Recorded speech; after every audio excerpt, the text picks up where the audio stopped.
രേവതിയുടെ സച്ചിയുടെ നല്ലൊരു കഥ കേട്ടാലോ? എല്ലാ ദിവസവും ഉച്ചയ്ക്ക് രേവതിയുടെ സച്ചിയുടെ വരാൻ പോകുന്ന ദിവസങ്ങളിലെ വിശേഷങ്ങൾ ചാനലത്ത് അപ്ലോഡ് ചെയ്യുന്നുണ്ട് കേട്ടോ. കാണാൻ താല്പര്യമുള്ളവർ കയറി കാണുകയും വീഡിയോ ഇഷ്ടപ്പെടുവാണെങ്കിൽ ഒന്ന് ഹൈപ്പ് ചെയ്യാനും മറക്കരുതേ.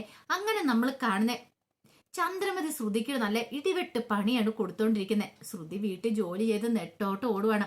ശ്രുതിയുടെ ഇത്രയും കാലത്തെ വിചാരം എന്ന് പറഞ്ഞാൽ താൻ എന്തു തെറ്റ് ചെയ്താലും അതൊന്നും ആരും കണ്ടുപിടിക്കില്ല, തന്നെ എല്ലാരും വിശ്വസിക്കും. പോരാത്തിന് താൻ കോടീശ്വര പുത്രിയാണല്ലോ, അതുകൊണ്ട് തന്റെ ആന്റി തന്നെ ഉള്ളം കൈ കൊണ്ടു നടക്കുമെന്നൊക്കെയായിരുന്നു.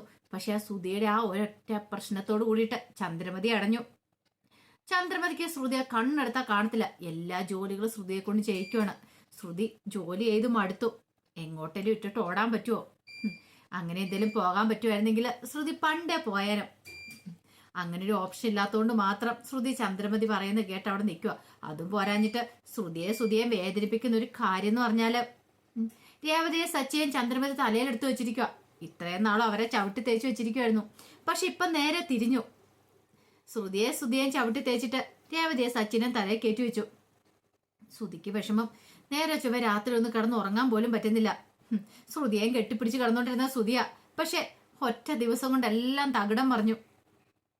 അങ്ങനെ പതിവ് പോലെ തന്നെ കൂറക്കം വലിച്ച് ഉറങ്ങുന്ന ശ്രുതിയെ എന്ത് ചെയ്തു? ചന്ദ്രമതി വിളിച്ചെഴുന്നേപ്പിക്കുന്നുണ്ട്. വിളിച്ചെഴുന്നേപ്പിച്ച് പോയി കോലം വരയ്ക്കാനൊക്കെ പറയാണ്. ശ്രുതി കോലം വരയ്ക്കാനൊന്നും അറിയത്തില്ല എന്നൊക്കെ പറഞ്ഞ് ഒഴിഞ്ഞു മാറാൻ ശ്രമിച്ചു. പക്ഷെ ചന്ദ്രമതി വിട്ടില്ല. സാധാരണ രേവതിയാണ് കോലം വരയ്ക്കുന്നത്. ഒടുവില് വരാൻ പറഞ്ഞിട്ട് കോലമാവൊക്കെ കയ്യിലേക്ക് കൊടുത്തു. കഥകം തുറന്ന് പുറത്തിറങ്ങി കഴിഞ്ഞപ്പോഴാണ് ആ കാഴ്ച കിടന്ന്. സിറ്റ് ഔട്ടിൽ ആരോ കിടക്കുന്നു. ആരാ എന്താണെന്നും മനസ്സിലായില്ല. ചന്ദ്രമതിയും രേവതിയും ശ്രുതിയൊക്കെ ഒന്ന് പകച്ചുപോയി. അത് ശ്രുതിയായിരുന്നു കിടന്നിരുന്നേ. തലേ രാത്രിയില് രേവതിക്കിട്ടൊരു പണി കൊടുക്കാൻ വേണ്ടിയിട്ട് ഇറങ്ങിയതാ ശ്രുതി. എന്ത് ചെയ്യാൻ പറ്റും? പക്ഷെ ശ്രുതിക്കിട്ട് ആ പണി കിട്ടിയത് കഥ കാത്തുനിന്ന് ആരോ കുറ്റി കിട്ടും. ശ്രുതി ചന്ദ്രമതിയുടെ നൈറ്റിയൊക്കെ എടുത്തിട്ട് കൊതു കുത്താതിരിക്കാൻ വേണ്ടി ഇട്ടതാണ്. പിന്നെ ഒരു തോർത്തൊക്കെ എടുത്ത് തലയെ കൂടെ ഇങ്ങനെ പൊതിഞ്ഞു പിടിച്ചിട്ടൊക്കെയാണ് കിടക്കുന്നത്. അമ്മാതിരി കൊതുക് ശല്യമായിരുന്നു.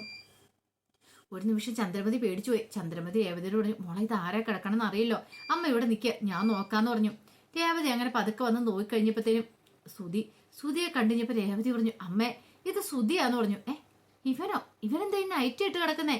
ഇവരത്തെ എവിടെയായിരുന്നു? രാത്രി ഇവൻ എവിടെയെങ്കിലും പോയിട്ട് വന്നാണോ? എടാ എഴുന്നേക്കടാ, ഇതെന്താടാ നീ കാണിക്കുന്നേ? എഴുന്നേക്കടാ എന്നൊക്കെ പറഞ്ഞിട്ട് രണ്ടടി അങ്ങോട്ട് വെച്ചു കൊടുക്കണം. അപ്പോഴേക്കും ശ്രുതി ചാടി എഴുന്നേറ്റു. എന്താ അമ്മേന്ന് ചോദിച്ചു. എടാ ഇത് എന്ത് കോലവാ, നീ എന്താ ഈ നൈറ്റിയൊക്കെ ഇട്ട് ഇവിടെ കിടക്കണമെന്ന് ചോദിച്ചു. അല്ല അത് പിന്നെ അമ്മേ ഞാന് ഒന്ന് പുറത്തിറങ്ങിയതമ്മ രാത്രിയില്. പക്ഷെ ആരോ കഥ അകത്തുനിന്ന് കുറ്റിയിട്ടെന്ന് പറഞ്ഞു. എടാ നീ എന്തിനാ രാത്രി സമയത്ത് പുറത്തിറങ്ങിയത്? അത് പിന്നെ അകത്ത് കിടന്നിട്ട് ഉറക്കം വരാത്തോണ്ട് ചൂട് കാരണം ഞാനൊന്ന് പുറത്തിറങ്ങിയതാന്ന് പറഞ്ഞു. ഓ അപ്പൊ അങ്ങനെ വരട്ടെ, എന്തിനാ നീ നൈറ്റി എടുത്തിട്ടെ? എൻ്റെ അമ്മ ഭയങ്കര കൊതുക് ശല്യമായിരുന്നു. കൊതുക് ശല്യം കാരണം ഒരു രക്ഷയില്ലായിരുന്നു, അതുകൊണ്ട് ഞാൻ നൈറ്റ് എടുത്തിട്ടാന്ന് പറഞ്ഞു. അപ്പൊ അങ്ങനെ വരട്ടെ കാര്യങ്ങള്. അല്ല ശ്രുതി, നീ ഇതെന്താ കോലമാവൻ പിടിച്ചോണ്ട് കോലം വരയ്ക്കാൻ പോകുകയെന്ന് പറഞ്ഞു. നീയോ? അതെ. ചന്ദ്രമതി പറഞ്ഞു കോലം വരയ്ക്കാൻ പറഞ്ഞു. അപ്പോഴാണ് ചന്ദ്രമതി കാണുന്നത് മുറ്റം നിറച്ചും കരിയില കിടക്കുന്നു. ഇതെന്താ ഇങ്ങനെ ഇത്രയും കരിയില ഇവിടെ എങ്ങനെ വന്നു? രേവതിക്കിട്ട് പണി കൊടുക്കാനായിട്ട് ശ്രുതി കരിയില വാരിയിട്ട രാത്രിയില്. പക്ഷേ എങ്കില് അത് കണ്ടു കഴിഞ്ഞപ്പോഴത്തേനും രേവതി കഴിഞ്ഞു, അല്ലമ്മേ ഇതിങ്ങനെ ഇത്രയും കരിയില വന്നേന്ന് ചോദിച്ചു. അതാ മോളെ എനിക്ക് മനസ്സിലാകത്തെ. ശ്രുതി നീ ഒരു കാര്യം ചെയ്യുക, ആ കോലമ അവിടെ വെച്ചിട്ട് പോയി ചൂലെടുത്തോണ്ട് ഇവിടെയൊക്കെ അടിച്ചു വരാൻ പറഞ്ഞു. അമ്മ ഞാനാ? പിന്നല്ലാതെ രേവതിയല്ലേ സാധാരണ അടിച്ചു വാരി വൃത്തിയാക്കുന്നേ, ക്ലീനാക്കുന്നേ. അതെ രേവതി ഇന്ന് ചെയ്യുന്നില്ല, നീ ചെയ്താൽ മതി എന്ന് പറഞ്ഞു. ചക്കിന് വെച്ചത് കൊക്കിനുണ്ടെന്നൊരവസ്ഥയായിപ്പോയി. രേവതിക്കിട്ട് പണി കൊടുക്കാൻ ശ്രുതി ചെയ്താണ്. പക്ഷെ സ്വന്തം ഭാര്യയ്ക്ക് ഇതിന് അവസാനം പണി കിട്ടുവാണ്. ശ്രുതി പോയി ചൂലെടുത്തോണ്ട് വന്നു. അടിച്ചു വാരി വൃത്തിയായി കഴിഞ്ഞപ്പോൾ ചന്ദ്രമതി പറഞ്ഞു വെള്ളം എടുത്തോണ്ട് അവിടെ കഴുകാൻ പറഞ്ഞു.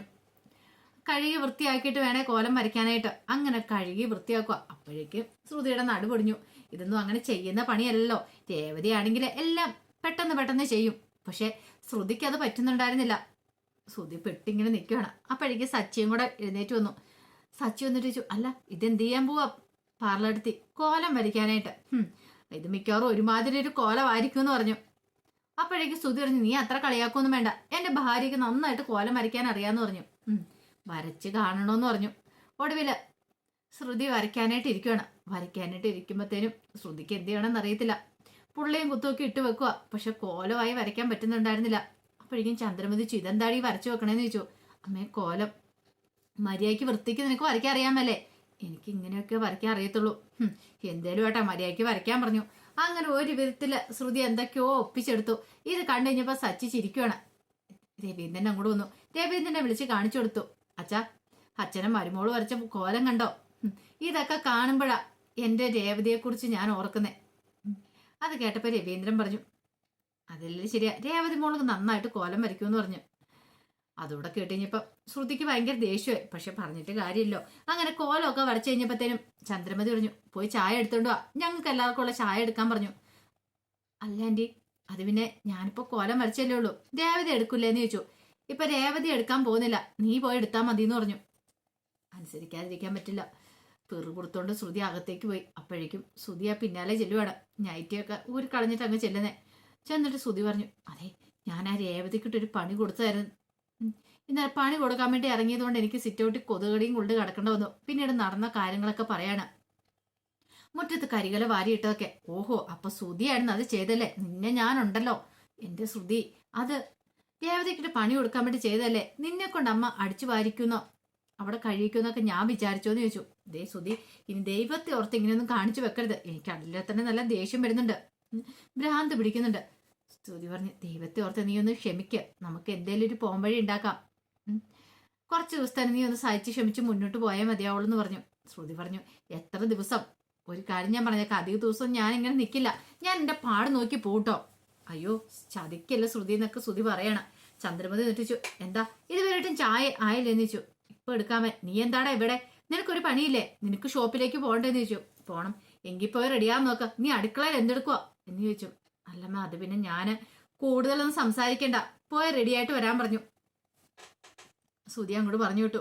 പിന്നീട് ചായയൊക്കെ എടുത്തോണ്ട് രവീന്ദ്രന്റെ സച്ചിക്ക് കൊടുക്കുകയാണ്.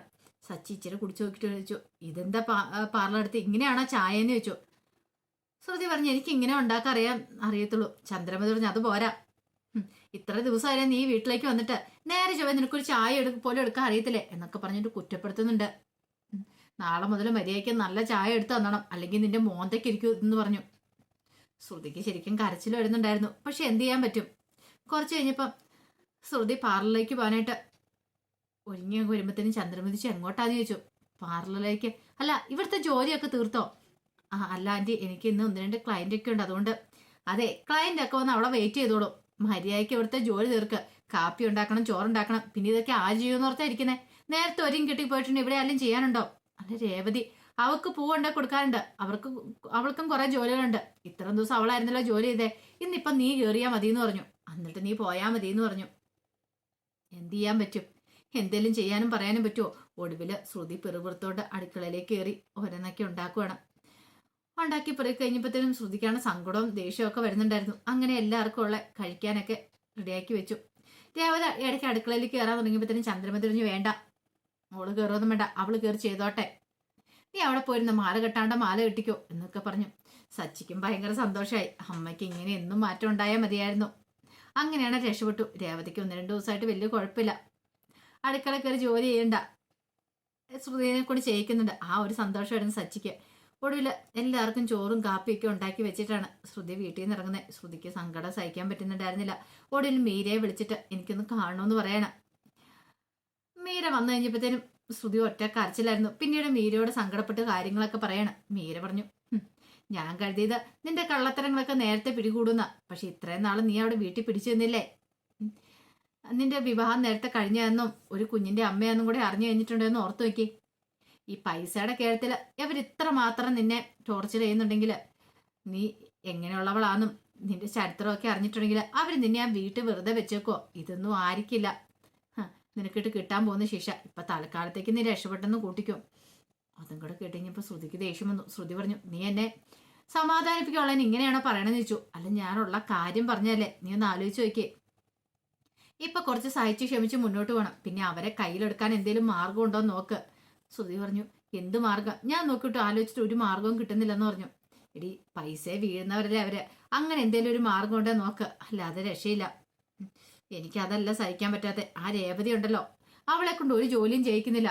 ഇപ്പൊ അവള് വെറുതെ ഇരുന്ന് TV കണ്ടോണ്ടിരിക്കും, ഞാൻ അടുക്കള കിടന്ന് ജോലി ചെയ്യുമെന്ന് പറഞ്ഞു. ഇത്രയും നാളെ നീ അവിടെ അങ്ങനെയല്ലേ ചെയ്തോണ്ടിരുന്നേ, ഇപ്പൊ നിനക്കിട്ട് തിരിച്ചു കിട്ടിയാൽ മതി എന്ന് തിരിച്ചു കിട്ടിയതാന്ന് ഓർത്താൽ മതി എന്നൊക്കെ പറയണം.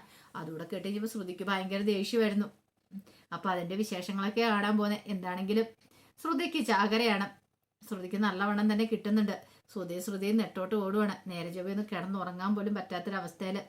അപ്പൊ അതിന്റെ വിശേഷങ്ങൾക്കായി നമുക്ക് എല്ലാവർക്കും കാത്തിരിക്കാട്ടോ. ഒരിക്കൽ കൂടി എല്ലാവർക്കും ശുഭദിനം നേർന്നുകൊണ്ട് നിർത്തുന്നു. നന്ദി.